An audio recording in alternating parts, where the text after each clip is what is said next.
जब महर्षि वेदव्यास महाभारत लिखने के लिए बैठे, तो उन्हें एक ऐसे व्यक्ति की जरूरत थी जो उनके मुख से निकले हुए महाभारत की कहानी को लिखे।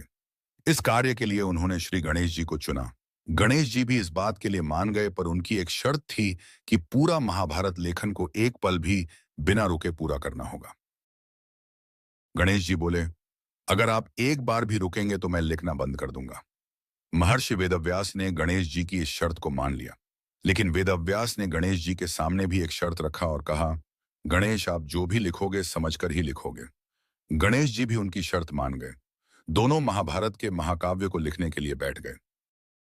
वेदव्यास जी महाकाव्य को अपने मुंह से बोलने लगे और गणेश जी समझ समझ कर जल्दी जल्दी लिखने लगे।